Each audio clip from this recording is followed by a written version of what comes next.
Good morning. Welcome to Dornbush download number 203. Good morning, Rod. Morning, Michael. We're out here on the balcony enjoying a lovely winter's day.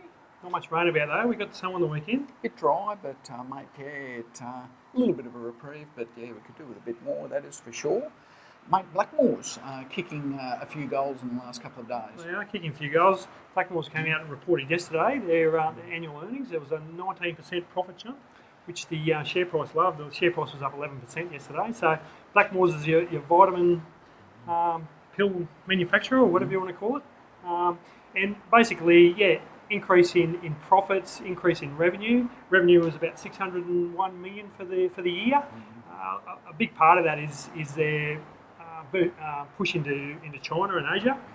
Chinese sales was up 22%, I think, and the rest of Asia up 20%, and a lot of that's online sales, of course. Also invested $9 million into, I think it's pronounced Imprani. It's a weight loss label that they've invested in, and obviously the market liked that in regards to expanding out into the weight loss sector as well. So management's making some good calls at the moment, resulting in good profits, 11% jump in share price. So yeah, it was a really good result for Blackmores. Yeah, it's a great little company, isn't it? I mean, not so little anymore, of course. Earnings have been pretty volatile, and I guess that does reflect the overseas markets, particularly into China, where the goalposts can change, I guess, reasonably regularly as to what they can and can't do. Well, that's a good point, because this year was good, but that's coming off a disappointing year last year. So yeah, it's all relative.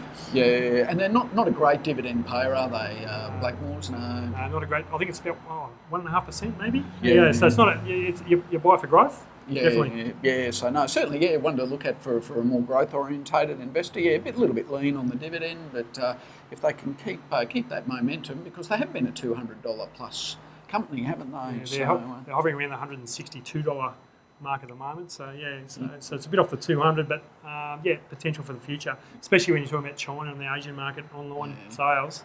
That's a real push for the future. Yeah, that's it. A lot of people over there. A lot of pills to be sold potentially. So all healthy, Michael. All healthy pills. Absolutely. To Caltex very quickly. Yeah, Caltex reported. Yeah, Caltex down. Or the share price was down 8%. Profit came in at about $296 million. At the lower end of their range, basically the higher oil price hurting their margins there. So of course, Caltex effectively generally has to buy, the underlying oil itself. With that price sort of hovering in the high 60s, was over $70 there for a good while. Just squeezing margins a little bit there. So the market, not too enthusiastic over their result.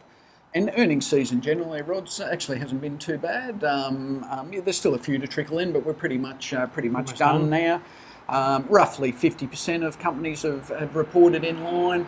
25% have disappointed, and roughly 25% have had upside surprises. So pretty much right down the middle of expectations, and the market too has had a reasonable run up in the last couple of weeks as well. So reporting season, probably smack bang right in the middle of good and bad. We'd expect pretty much, if that happened year on year, to make it all too easy, wouldn't it? So that's obviously bolstered the market, like you say, over the last few weeks, which has been good. The banks had a bit of a shocker last week.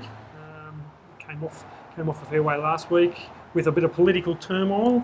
And Royal Commissions and the like, but the banks have jumped back again this week off their lows. So. Yeah, certainly. Yeah, you're exactly right. The political scenario at the moment, that's another whole download in its own right. But yeah, obviously Bill Shorten has had the banks in his firing lines for a period of time.